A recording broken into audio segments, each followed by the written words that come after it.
Yeah. If you're ready to get going, we are ready for you. Is there anything else you would need from us? No, just let people know that they can contact me at will as things go on, if they have specific questions or if they want. I use the word guidance. That's probably a little overblown, but yeah. So everybody should feel welcome to jump in and ask questions all the way along, as well as people tend to post in the chat as well. I don't know if you have that window up, Michael. Excellent. So should I just start? Yep. Okay, so my name is Michael Todd. Hello all. I understand there's numerous people out there, so that's kind of fun.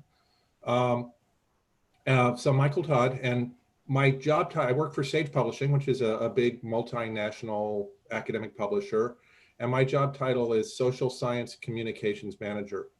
And I'm not 100% certain I know what that means at all times, but at this moment, it means that I am also the editor and the community manager of a site called MethodSpace, which is aimed at the social and behavioral research methodology community.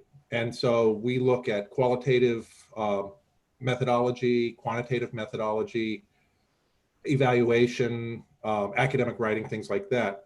And one of the reasons why Sage runs this site is because we are the dominant, and this is not just marketing speak, we literally are the dominant publisher in the social and behavioral science methodology world. And so we've been there for 40 years. And so we wanted to have a community where the public could come, the academic public could come and get information about methodology, but without having to buy anything. And so we created this MethodSpace site about a decade ago.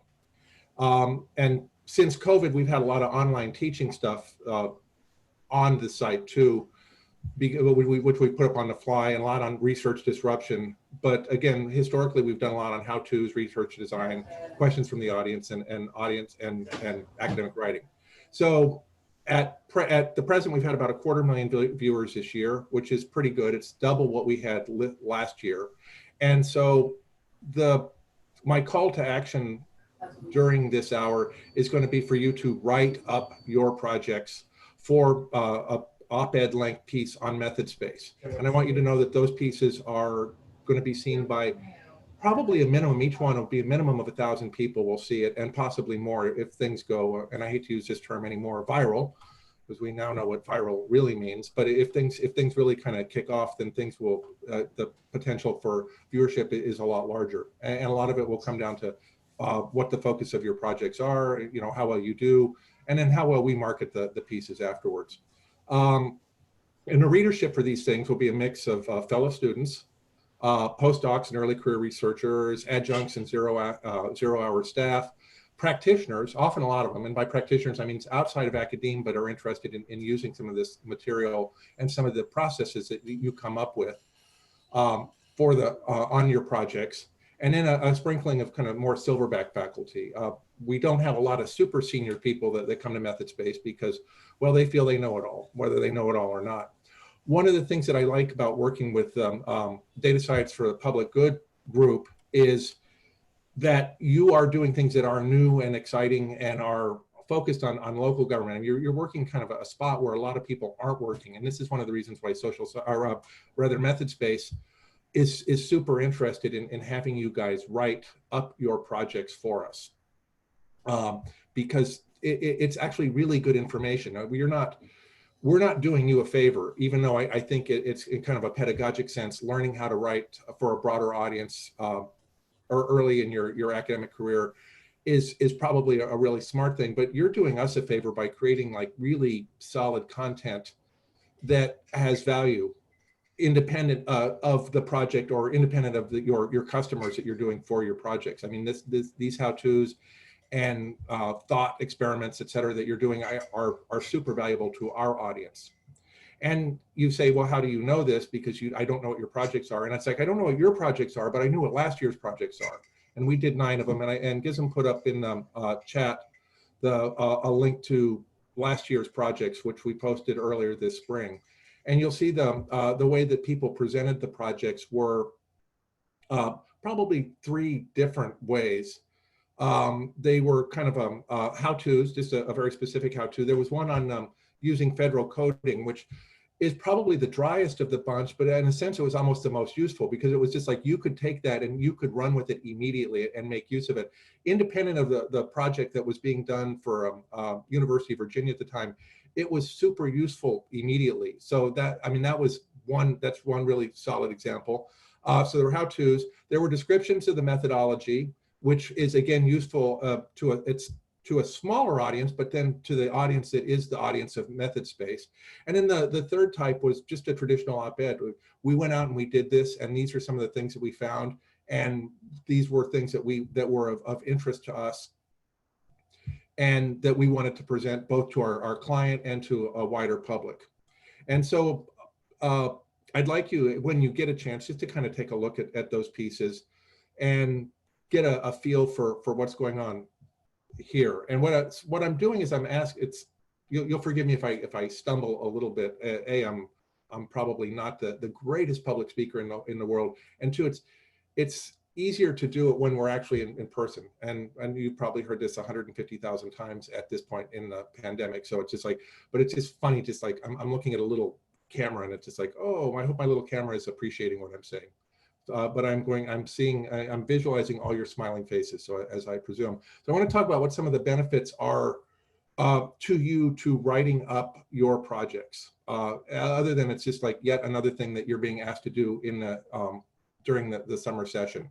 And it's one of the things, you're learning how to interact with the media. And I am a little bit about myself. In addition, before I came to Sage, I was a newspaper and a reporter and editor, and then I was a magazine editor just before I came to Sage. I worked for a now defunct magazine, which is common words we say these days, known as Pacific Standard. And I was an online editor there. And so I worked with environmental and social science, popularizing that all the time. And so that's my background. And this is something that I've done routinely over the years, even when I was in newspapers. And so what I will be doing is when your pieces come in, I'll be editing them with an eye toward hitting a popular audience, actually a popular audience, that sounds odd, to a public audience, and not necessarily just a purely academic audience. So we'll talk a little bit about where the sweet spot is between writing for the public and writing for an academic audience.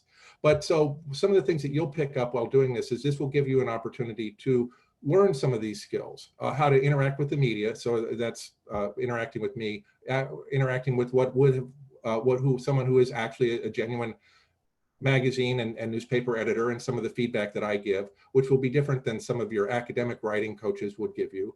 How to write for a public audience. And some of you may have experience doing that. If there weren't so many of you, I'd like to sit down and actually talk to each of you and find out what experience you have. Maybe you've done blogs, maybe you've written for student newspapers, maybe you've written for public newspapers, maybe you've done other things. But you'll gain some experience and some facility in writing for a public audience. And then we'll talk a little bit about, afterwards we would talk about how to get it out on social media and things like that.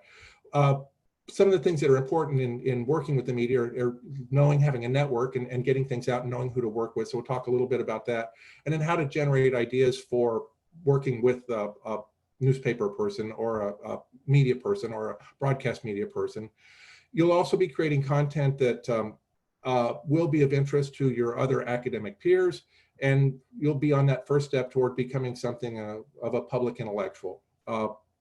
Also, you'll have a published output on a quasi-academic site. So these are not peer-reviewed pieces. Again, they're for the public, but you'll still have a output with your name on it. And it's something that you can do, and especially when you're resume building early in your career, it gives you one extra little data point to help you on that step.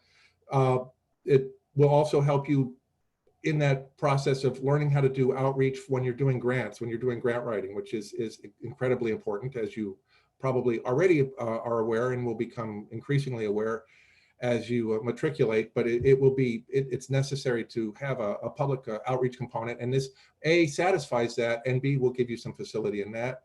It will help make you think about the impact of your research, and again, beyond just what pleasing the client or pleasing your customer or pleasing, the police force or the county government or whatever it is who is your client. It just kind of gives you the idea. It's like, this is what I'm doing is impactful and useful to a larger audience. Also help you create your personal brand, and you'll gain some recognition by those outside the academy.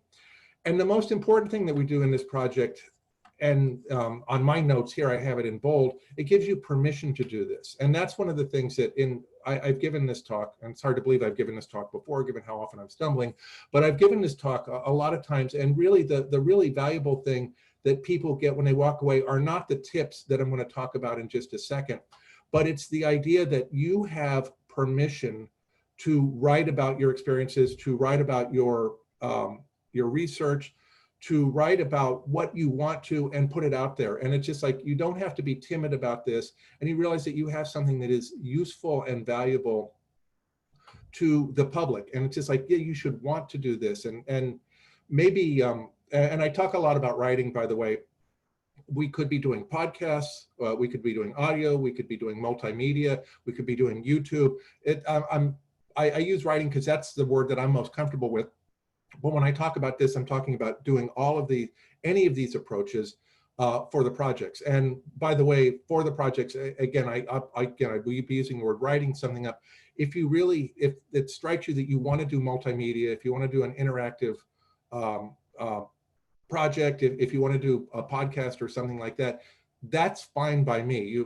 Those are a little bit more time intensive, and you may kind of step back and say, well, we would like to do that, but we just don't have the time to. But I do want you to know that is open to you.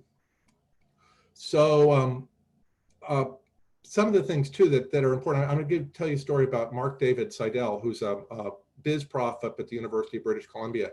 And he went through and put something out on a site called The Conversation, which is takes academic material and reach it for a public audience, which again is what I'm asking you to. He racked up 24,000 readers, 74 tweets, and 100 Facebook shares in the first couple of days after he had a piece that went up. And this was just a very specific type thing on Bitcoin. And I use this example, which is I've actually kind of really super abbreviated here, just to kind of give you an idea that these things that you're doing, these public outreach type pieces, can really go crazy when you write them in a way that the public can pick up, and on something that is in the public interest at that point. And one of the things that I want to say at this point, you will be doing things that are very specific and limited in your projects. But when you're doing them, think about when are there headlines out there when what you're doing would be of greater interest? And it's like, we did a project on that and we found this out and we learned this. Come back to these things and rewrite these pieces for other audiences later on when there is a crying need. Especially I'm thinking of last year, there were a couple that were done with the police forces, and that there were things, or there was one on restaurants, which again, at this point, these are pieces that we can go back, that the authors can go back to and say, there was really good information there that we should go back to and recraft to the moment. And that's something that I want you to think about when you get done with this. So I'm not going to talk too much about working with the media in general, because you're really only going to be working with me, but I really want to plant the seed that as you advance over the, in the next few years, do think about trying to publicize your material. Do think about the greater societal impact of what you're doing. Do think about these things and ways that you can get the word out about the project and the work that you're doing. And again, think more broadly than just the specific thing you're doing. Think about what is really the underlying ethos of what we're doing and why we're doing this. And I think those are very valuable thoughts to kind of keep in mind as you proceed. And as you work, and it's like, well, I'm an academic now, and I'm gonna do my first book, which many of you will do, and if this will give you an opportunity to do that. There's lots of ways that you can take material that you've done in research and apply it to the public sphere. And in a sense, I really think this is something that you kind of owe society at this point. And especially as we go through the pandemic, and as we look at things concerning structural racism, and we see things that the Academy has had over the years that could help in these times, that could influence policy. And it's just like, I think that as citizens, that we have we have a responsibility to take our scholarship, to take our learning and apply it and use it and get it into the hands of people that can make smarter and better policy. The other thing I want you to think about as we proceed with this is this on this first step of, again, working with media outside of academia, outside of your university, outside of your institution, is establishing networks with reporters, with popularizers, with synthesizers, so that when you do have something that you do want to get out into a wider audience, that you already have a relationship with those people. And I'm willing to offer, I'll give you my email at the end of this. And if you do have of a project, something later on in life, I'm always willing to offer advice. My Rolodex is somewhat out of date at this point, so I don't so much have individual people that I can point you to, but I can definitely talk you through what the process is towards pitching something to a magazine, pitching something to our broadcast, or coming up with something in kind of a public or popularized version. And one thing that's super important is to try and establish those relationships before you go out with something to give someone, to actually have met these people or talked to them or emailed with them or have some sort of a relationship going forward. And the other thing that will be nice is you will have published output that you can show them, and you can say, look, I've been through this, and it was at a somewhat at a lower level perhaps than we're trying to pitch something to the New Yorker or the Atlantic or the Guardian or something like that. But you can show it's just like I've done this drill before, and I'm ready to go, and I'm ready to do this sort of things. So the first thing, so after you do the public seminar on August 7th, you'll have some time to write up your projects and work together and write the projects. And if you're not already an accomplished writer or comfortable writing, the most important thing, bar none, is to start. And even if it's imperfect, and it almost inevitably will be imperfect at first, weak but begun is better than perfect and undone. And I'm kind of increasingly, it's like I always think, oh no, everywhere I write, I have to empire build. I have to have more and more and more. Everything's not perfectly nailed down. How can I possibly start? And I have learned that if I don't actually start, it never gets done. That I let my fears overwhelm me, my concerns about writing, et cetera. And it's just like, so it's important to actually have started. And especially when you're working with a team, it's just like there's a 1,000 cliches, the longest journey starts with a single step. But the odd thing about those 1,000 cliches is that they tend to be accurate. It's just like, actually get started writing. And the comic Eddie Izzard was a very accomplished writer, a very accomplished comic, decided that he wanted to do some actual writing. And people asked him, and this is from his routine, it's like, you're a really good comedian, why do you want to be a so-so writer? And his answer was, well, I once was a so-so comic, and in order to get better, I just did it. And I had to practice and practice, and the 10,000 hour rule and all these sorts of things. But he became a better comic by actually doing it. And so it's important to actually do your writing, and that will enable you to get better by actually doing it. And it's just like practice. Again, I'm sorry if I'm full of cliches, but practice will make perfect. And so again, don't worry about it being imperfect at first. The other thing, when on this particular projects, as they come through, is I will be editing them and I will be sending them back. And even if they come in perfect in all ways, I will mess around with them a little bit and edit them just so you get the experience of having someone come back and push back against what you've done, and to have looked at these and looked at them with a critical eye outside of the methodology. I won't be critiquing the methodology per se. I will only be critiquing the presentation and the writing style and things like that. And I won't be doing it mean, or I hope I won't be doing it mean, but I will be doing it in a way that it kind of hopefully is some sort of pedagogic experience. It's just like, okay, I'm learning and writing for this guy. This is what he wants, et cetera. And it's important to say this is what he wants, because every editor is a little bit different, and every outlet will be a little bit different. So it's just like, I'll try and do general things, and I won't be too idiosyncratic, but every place that you go will be a little bit different. Some of the things that are important in the writing up of your projects is that novelty is important. And in a sense, it's a little bit unfortunate in the academic world, because we shouldn't be striking solely for novelty. We shouldn't only be looking for the completely unknown or unexpected outcome. that even null results still should be written and published. The problem is, since we're doing these for kind of a more public audience, we are interested in having something that's a little bit exciting, a little bit that, you know, something that wasn't known before that's a little bit exciting. One thing though, that when writing for method space that's a good thing that you wouldn't be able to do elsewhere, is that failure is okay. So if your project does not accomplish what you set out to do, or your methodology stumbles somewhere, that's actually still of interest to our audience, because we're interested in this audience for method space is interested in the methods.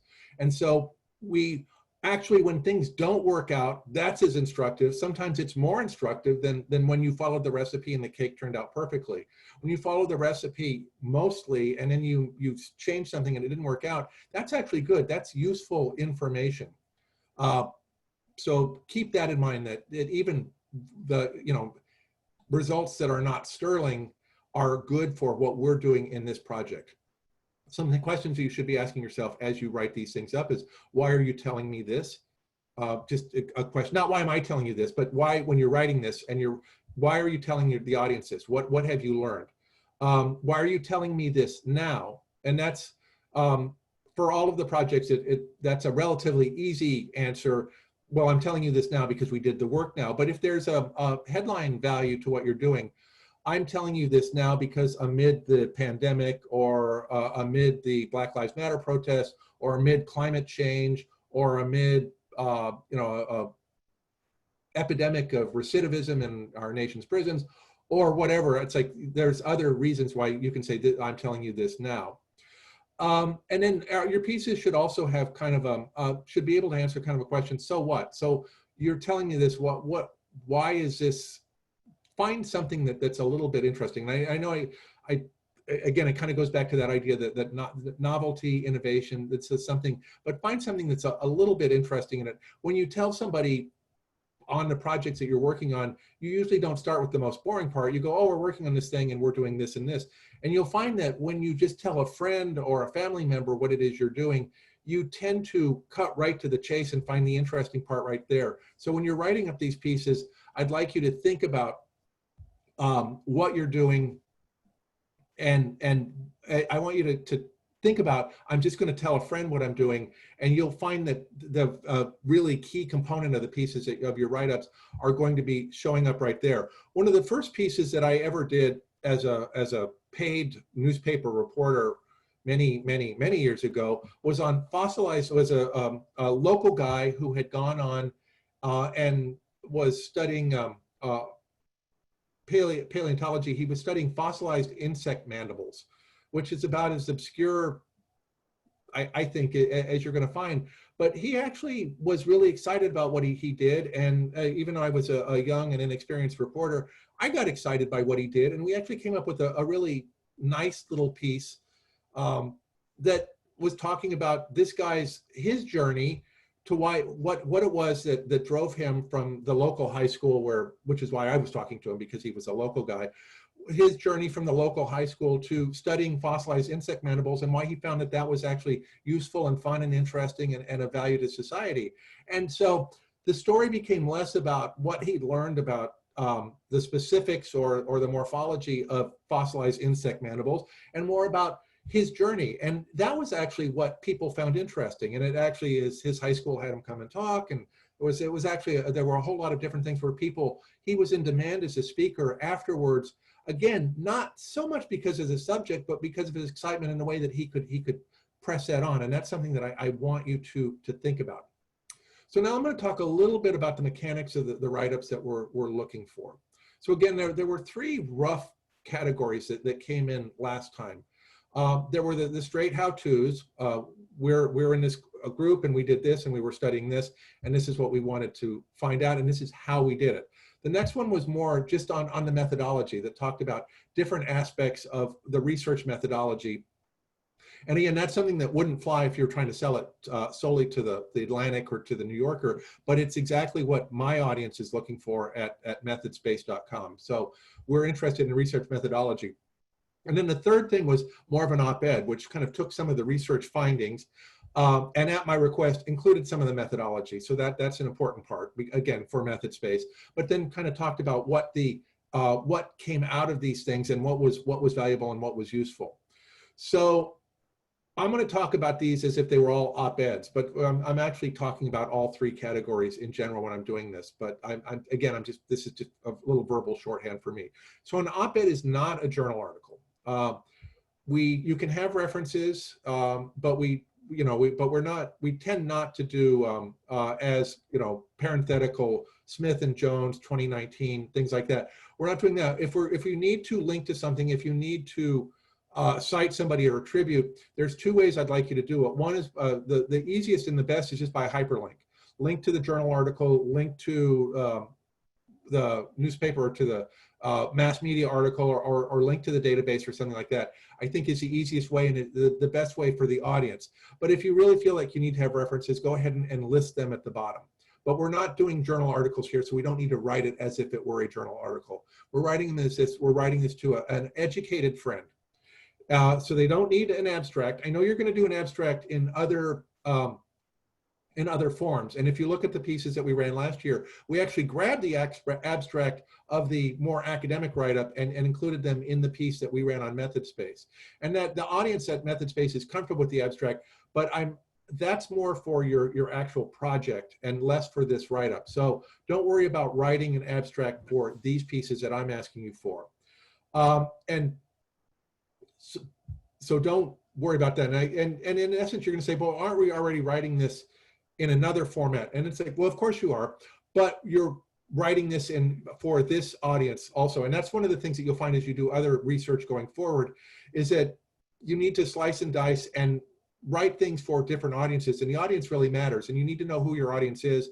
And that you will write the same thing multiple times and in multiple ways to suit the audience for their uptake. And it's just like, yes, the onus is on you to do it and not on them. You could say, well, can't they just get the academic paper and do that? And it's like, that's asking a lot of people outside of your disciplinary area or outside of your client base. So it's like, we're trying to do this as a service. The other thing I find is that the more often, the more that you write this up for different audiences, the better that you understand what you've actually done. And that may sound counterintuitive, but I often find people go through, and I'm talking about senior academics that have spent a year or two on a project, and at the end, they really don't know what they've done. I mean, they can tell you specifics of what they've done, but they really don't know what they found. And oftentimes when they try and write something for a mass audience, they discover the beauty and the value of what they really did.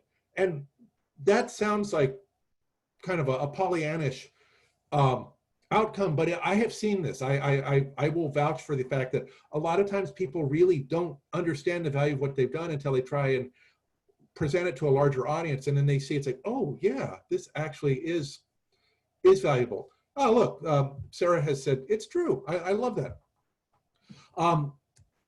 Back to mechanics. Op-eds are 750 to 800 words long. I don't want you to obsess over the exact length. I mean, if you do 20 words, that's too short. If you do 20,000 words, that's too long. But we're looking at 750 to 800 words for these pieces. And that means, well, we'll go into what that means in a sense. So I need and unlike academic writing, I need you to keep your sentences reasonably short and clear, and keep your paragraphs much shorter than you might be used to in an academic world. Again, a lot of this comes down to aesthetics. And it's just like when you see this big lump of text, it's scary and it's frightening and it makes me not want to read it.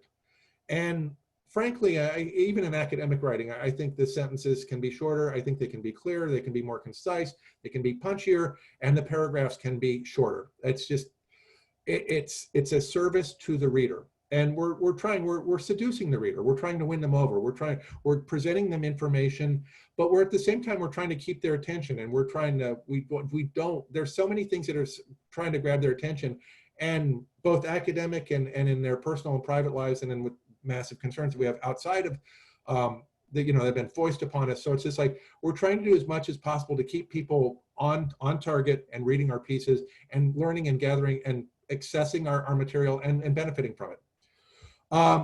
So don't use footnotes, keep citations in your text to minimum, as I mentioned before, and avoid the passive voice, but don't obsess over this. The passive voice is, I was talking about this. It's like, I talked about this. It just, academics in general, tend to use 20 words where 5 words would do.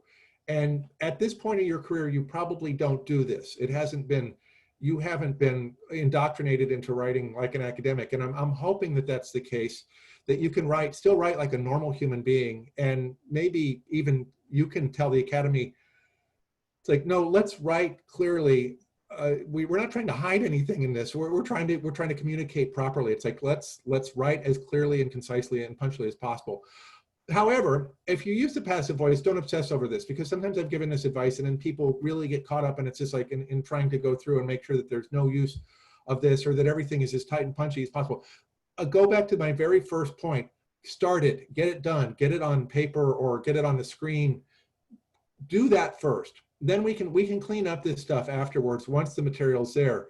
I can't build a pirate ship with Legos if I don't have any Legos. So let's get all the Legos out, put together. And if it comes out and it looks more like a raft than a pirate ship, we can work on it. We can take new Legos, we can add new Legos, we can move them around, and we can make that pirate ship better. But we got to have it all we've got to all have it at the beginning. And so just write, and don't worry as much about writing style. I mean, worry some, but don't obsess over this. Be learned. Well, you're smart people. You're in this program. You're there for a reason. Don't hide your light under a bushel, but be colloquial at the same time. And this is doable. I mean, be a public intellect. Again, we're part of this project is helping you to decide if you want to become a public intellectual. And this is a good positive thing. This is a good outcome. This is not a thing to be avoided. And so you can look at other learned people out there. And Neil deGrasse Tyson is always a great example of someone that is both learned and colloquial. You can do this. Very important, avoid as many acronyms as possible unless they already have a claim on the public consciousness. So the FBI, NASA, PTSD, use that. This is just something that I want you to think about as you advance in the Academy in general. So it's like, we do not have to have an acronym for everything. And one of the things that I see in academic writing that's really annoying is you see something and then you see the acronym right after, and then it's parenthetical what the acronym is, and then the acronym is never used again. And like, don't do that. Don't try and write. And if it's you're with the Institute, say you use the words the Institute or something like that. And if you have a really peculiar acronym that refers to something that's very specific to your paper, but it's a very long construction and you're going to use it multiple times in these 800 words, then it's okay to use an acronym. But in general, try and avoid using them. And especially think about the audience that's not going to know what it is, and it will scare them, and what it will do is it'll keep them from understanding and really fully appreciating what you have. So try not to use that. So start your piece by explaining why you're telling me this now. I know I mentioned that before. And this doesn't have to just be a bold statement. I am telling you this now, whatever, because that's probably not the best writing style that you could use. You can start with an anecdote. You can start with a reflection on a current headline. You can start with a call to action. People should be doing this. Why am I telling you this now? Because we've learned this, etc. But it should be explicit and it should be relatively quick. There will be a headline, and we'll talk about headlines at the very end of this. But ultimately, the headline that you submit, and by the way, I need you to write headlines, and I will talk about this a little bit. But that headline might change, and especially when you turn it into both the method space or to a newspaper or to a public news source. That headline is quite likely may not change. Now, when you do stuff on your own blogs, and I'm assuming some of you are probably blogging, that headline, you can write a headline and it will stick. But I need this to be in the context. So again, it's just like everything. It's just like this. The headline will be the summation of what you're doing, and then but the beginning of the piece needs to tell me why you're telling us now. Consider explaining why you are telling me this, and not why you're telling me this now. But if you're writing about your specific research output, it's easier about telling you what you're telling you this. You're writing about a current event, and that your expertise shines some light on that facet. It's a little bit more complex, but you have a built-in thing that you're talking about right away. So that's relatively easy. And then also tell me why you are telling me this. So I need you to talk a little bit in a sentence or two about the program. I need to know a little bit about what you're studying and who your client base is. I need to know a little bit about that. And I'm not saying I need to know. I mean, I as the reader need to know this. I need to understand. And I'd say, because I need to know what your credibility is to tell me why you feel that it's important that you can tell me the material that's in your project. And so we just need to know a little bit about this. We need about your background and about the project background and about the DSPG program. And you'll notice if you go back to the pieces that were written last year, I got around this by including a kind of a clunky introductory paragraph on all of them that talked about the program. But you can do us all a favor by including that in your piece, and then we can live without clunky introductory paragraphs and we can get right into the meat of the piece that you have. On your projects, you have 800 words. You cannot tell me everything. Voltaire said, the secret to boring someone is to tell them everything you know. We do not want to bore people. So you need to pick one facet of your project and go relatively deep. And that's why we can talk about the methodology on these things, because you don't have to tell me everything, but you can go, here's some of the things. One of the things that we found most compelling in our piece was this, and then go deep. And here's how we found this out. And here's some of the tools that we used. And here's some of the lessons that we learned while using these tools. So if there's more to do, then we can do future op-eds. And if there's something, you know, if there were multiple really cool things, then again, let's look at multiple really cool pieces. Not necessarily for method space, but they can be, but for other things as you find things out. And one thing too that I haven't talked about, and I assume that you have to write up something for your client. These are tools that you can use for writing for your client because your client is not necessarily going to be an academic. And so it's useful to have these ideas. It's like, I'm writing for a public audience. I'm writing for someone that is not a subject matter expert, an academic subject matter expert. So these are all tools that you can use going forward. One thing you would see in an op-ed that you won't necessarily have to see in your pieces, but it's just something to keep in mind, is a call to action. Now, for this hour-long bloviation that I'm giving you, there's a call to action. You will write something for me. But when you do an op-ed, there's also often a call to action. Please vote in the next election for candidate X. Please don't litter. Please, please consider this. Please act ethically. Please do something. So usually an op-ed will have a call to action. And if you do an op-ed type piece for method space, there should be a call to action. There should be something that is in there that people will want and that somebody can use and make you and can benefit from. And that, again, we're all, and especially data science for the public good, we really are looking at the societal impact of this, even beyond what we're doing with our specific project or our specific client base. We're looking at saying, how is society going to benefit from this? And so in lieu of a call to action, I think it's helpful to talk about, we did this work and here's one of the ways that we think society could be better if our information was used properly or implemented or et cetera. So that's one thing that you can do in lieu of a call to action. Strategy, identify who is your audience. So for method space, you know who your audience is. It's those other students, it's the early career people, it's the adjunct faculty that are hoping to get tenure in some glorious day. They're people that are looking for news they can use. They're looking for your experiences as methods in action. And it's something that's like, this is something that they can learn from your experience. The secondary audience is other people that, if you're working with public health authorities, that will be part of your audience too. It's just like, so know your audience. It's a different audience. When you write for New York Times, if you're writing for something like that, it would be a very wide public reader.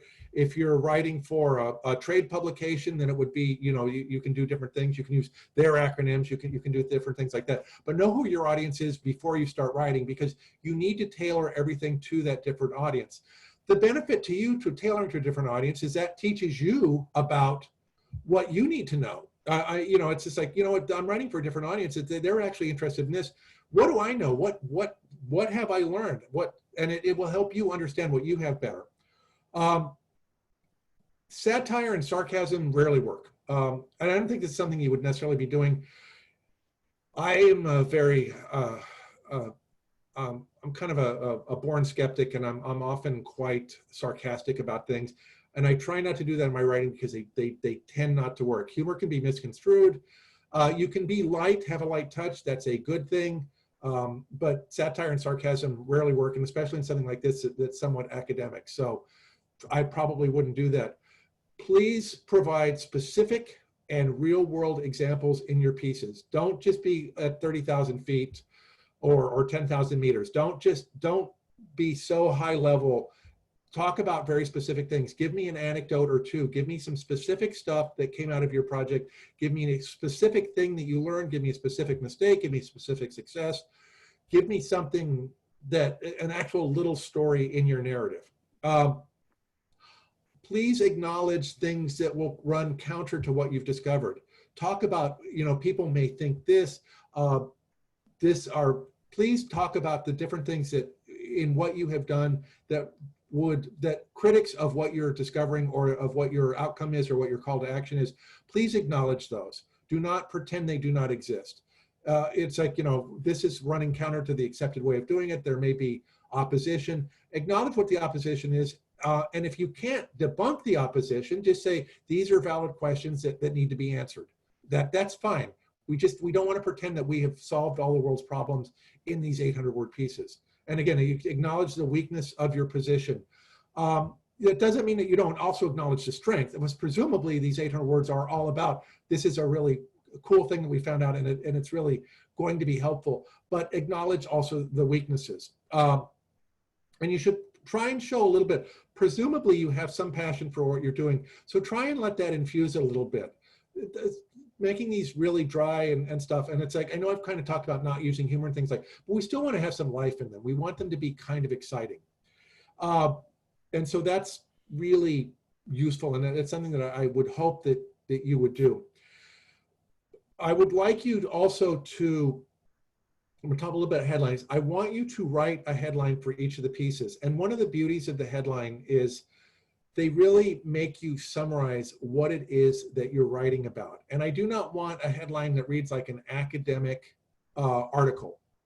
I do not want, they need to have something, they need to make people want to read it. And so one of the things you could do is also think about writing a tweet, one tweet for your piece. What is it that your piece is telling you? What is one thing that you were putting it out there? And it's just like, and if you think about other tweets that you have responded to, that you have had something, it will force you to coalesce around a certain thought and a specific thing. And it will be much less academic because you know that that's not going to fly out in the social media world. And if we didn't have quite so many people, one of the things I would like you to do, and it's something that I would ask you to do in your different projects, is have each of the project members write a headline for your piece before you start writing the piece itself, and kind of see where all your different headlines come and what different things people focus on. You will, it's actually a very useful thing. Actually writing a good headline is quite hard. One of the things I want you to do when you write a headline is not necessarily be married to it at that point. You can change it later on. In fact, you probably will want to, but it's actually a really useful project when you get started. It's like, let's all write the headline for the piece that we're doing. And so headlines are what, 8 words, 9 words, 10 words. And you start realizing right away that there's a lot of extraneous stuff that isn't really important to the understanding of the piece that you don't need to include. And that's, because we're only doing 750 to 800 words or up to 1,000 or whatever, it really helps you summarize and start doing triage right away on all the different thoughts that you have and that you could include, but you can't include. And so you can't include this stuff in the headline, and it really helps you cut to the chase immediately. So after you have written a headline and then you've kind of started, a lot of the time, usually the pieces, as we kind of talked about in the strategies and in some of the writing methodology, you start with that introductory paragraph, the lead, as we would call it in journalism, and then you kind of go in and you structure it in an inverted pyramid, where you tell me the most important thing first, and then you tell me the less important thing, and then the methodology, and then the really gory details last. And that's one pyramid. In academic writing, you always start with the gory, horrible details, the really boring stuff first, the literature search, the everything, the methodology, and then you close with, oh, and we found this really cool thing out. And so I'm asking you to invert the normal academic writing pyramid and do it in a journalistic pyramid. Tell me the cool thing first. The one thing that will be different from normal journalism is we wouldn't be as methodology heavy here. So I want you to tell me the cool thing. I want you to tell me why you are the person to tell me this stuff, a little bit about the program, a little bit about what the project was attempting to find out. But I do want you to go a little bit methodology heavy. And again, that's because of the audience that we have for this. This is what we are looking for. We're methodology nerds here, but I still want this to be broad enough and colloquially enough written that a person outside of method space, but is still educated and interested in this material, could get something out of it. And again, because these are things that I think you can share more broadly. By the way, anything that you write for method space, and it will be edited by method space, it will appear in method space, but you retain the rights to it. So if you have a personal blog, if you have a university blog, if you want to go to the public affairs person at your university and say, you know, we did this project and this is actually useful, take these pieces when they're finished, or if you're not happy with the editing, take them before they're finished, and pass them around and let them, they can appear in other places. And I encourage you to do that. And that's something that I didn't talk a whole lot about last year. And the process was kind of attenuated and they didn't come out till the spring. And so people probably lost some of the vim and vigor and passion they had by the time the pieces are, actually went up. But your pieces are going to go up much sooner than these. So when you still have some fire in your belly and you feel good about this and you want to put these pieces out more broadly, please put them out. And also, as these pieces go out, think about trying, because we're talking about local governments, think about approaching your local newspapers, your local public radio stations and other things with your findings, with your projects, and put them out there. This is both for your own benefit, so that you're learning how to do this and you're getting experience and you're feeling comfortable in doing it, which again, that permission thing, this is the most important part. But you're also showing your client that you thought this was valuable enough to put out in the public sphere, and B, you're showing your academic colleagues that what you did, how you spent your summer, when when your summer in lockdown was actually valuable, and this is something that you could put out there and is affecting things. And this is really a way of showing the impact of the pieces that you're doing. And this is something that I want you to develop the muscle memory for going forward, independent of this project and the project that you're doing for the data science project, independent of what you're doing for method space. This is something that is just a good thing for you to know. And it's a good thing for you to experience, and a good thing to always consider going forward. I'm going to take every project that I have and I'm going to see, how can I get this in the public sphere? How can I get, obviously, if you stay in academia, you'll want to publish in academic journals, et cetera, because that's still a necessary stepping stone for advancement.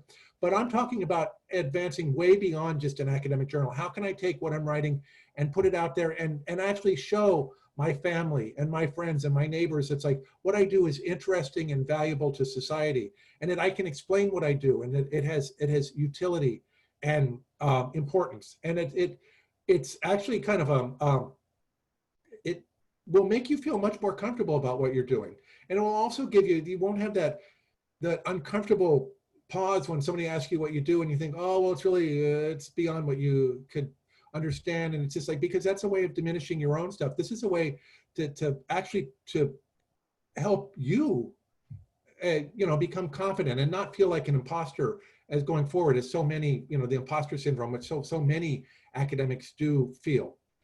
Now, I have shouted at my microphone for 50 plus minutes here, and we have a couple minutes left in the brown bag. I'm wondering if there are questions, and I'm certain in this kind of just like fire hose of stuff that I've vomited out on into your speakers, there must be some questions, or there's something. It's like maybe I haven't made the project clear, or there's something that you might have some questions. And by the way, my name again is Michael Todd, Michael Todd, Todd, and I can be reached at michael.todd@sagepub, sagepub.com. So you're more than welcome to send me specific questions or anything. If anything I said has piqued your interest, or it's like, you kind of mentioned this and it was kind of unclear, it's like something I was interested in doing, I'm more than happy to talk further and give specific advice again about doing this. But do you have any questions about what I'm asking from? Oh, thank you, Gizem. I forgot the chat. I'm so focused on talking to my here. It's just like I didn't do the most obvious thing. But are there any questions from people out there about what you're being asked to do The timing of it will, I'll leave to the, the people who are running the program on when they're having you do this. And you will be turning them into them, and they'll be turning them into me. And then at that point, after they turn them into me, then I will look them over and send them back through the chain of command, the chain of evidence, if you will, back to you to do the final edits, and then they'll come back to me, and then they'll be published. So just so that's clear. So there'll be several sets of eyes. The program, your program mentors will see the pieces and will help you on them at that point, and then I will see them and I will edit them. Again, not for I'll be editing them for presentation and for how the content is arranged and how understandable it is, not challenging your assumptions or your projects. Oh, thank you. So August 7th. And again, these are about 750 to 800 words. And again, you're welcome to do them as podcast. You're welcome to do them as audio or YouTube type video or something like that too. I'm not as expert in editing that, so you just get kind of written comments and ask how to do it. We will post, if you do them like that, we will post them like that. And if you wanted to do them as some sort of interactive type thing, between now and August 7th, you may be very busy. You may not be able to do this. So but I want to leave that as an option. And even if you don't do it that way, it's something I want you to think about for the future as you put things out in the public sphere. These are different ways to do it. So the first thing that when I often see students do wrong in the first draft is they try and write it as if they've read academic articles, they've seen how the academic literature goes, and they decide that this is the thing, this is my one shot at trying to write an academic paper. And it's like, I don't want you to do this. I want you to tell me what it is that you're doing and not worry about academic conventions or things like that. So you don't have to write it. And so that's what I often see what students do. And actually what I actually see new reporters do when I was a city editor for a newspaper, and what I see interns and things like that do here at Sage is people really they know they're smart, and they really, really want to appear smart on paper. And by appearing smart, they tend to muck up stuff by trying to use the biggest word, the most obtuse sentences, the most commas per capita of anything that's ever been written. And it's just like, no, just do it, just tell me, just vomit it out on paper, kind of arrange it nicely in a colloquial sense. And so that's absolutely the first thing that I see students do. And frankly, even academics. And that's the thing. It's often more senior academics who actually have something to say are so much more comfortable. It's like they've lost the fear of not appearing smart. They're already accepted, and so they're much more comfortable writing clearly. And I think you can actually short circuit a lot of the problems that you will encounter as you rise through the ranks by writing clearly from the get-go. And it's just like it's super helpful to everybody involved. But anyway, so that's always the biggest mistake I see from students. The one thing that I saw last year that I want to and I want people to feel comfortable with this is for method space, so do feel comfortable talking about methodology. And again, that is not something that you would do in other public spheres, but it is something that I want you to be comfortable here doing. And using some of the things that were kind of cross purposes, because sometimes when you talk about methodology, you do have to get somewhat jargony and somewhat in the weeds, and that's okay for this audience, as long as the rest of the material is there. But one thing is, if you really understand the methodology, you should be able to talk about the methodology without getting super wonky about it. And so that's actually a good thing in itself. You should be able to explain your methodology to somebody that is an expert in your methodology in a way that will give them some value. So I see my hour is over, probably much to your relief. You saw my email there. The staff is more than, has been through this drill before, and I'm sure will be happy to walk you through what you do. I wish you good luck, and I thank you for being part of this. Michael, thank you very much. I have one question. If the students are able to send the briefs sooner, actually, like a week before they leave or something like that, Like how long do you think it will take for them to get the feedback if there are changes that you want them to do so that they can do them as they are here? Because I was thinking that they won't have that much time, but Aaron told me that maybe, you know, the students would like to make the changes if based on the feedback that you give. So I will say 48 hours. And the reason I'll say that is because, as I mentioned to you earlier, we have a little more firepower on method space, so it's not me alone. So which is my way of saying these will be my priority. When they come in, editing these and getting them back will be priority one, with one caveat. I mean, when COVID hit, then all of a sudden my corporate things had to change. And then when the world decided that they were going to take structural racism very seriously, my job needs change. But assuming that all these other kind of like black swan type events are down to a dull roar, this will be my priority. Okay. And so I will turn them around in 48 hours of receiving them. Okay, so then students can actually send them when they're done with it. So we don't need to send all at once. So you can start actually looking at. Oh, and then the other caveat is if 48 of them came in on the same day, that might change my answer too. But assuming that they come in a reasonable flow, I will turn them around. Again, that will be the priority. Okay, perfect. Thank you. That's how I will announce it. So August 7th then may not be the deadline. So I take it back, guys. So we'll have a sooner deadline. So you guys can work on the final versions. Excellent. Thank you very much, Michael. This was really good. Yes, thank you, Michael. Once again, terrific. Oh, well, thank you. It's so much easier if I could do it in person, but it's not going to happen this year. So next year, fingers crossed. Okay. All right. Thank you. Thank you, everybody. Thank you. Bye all. Bye-bye.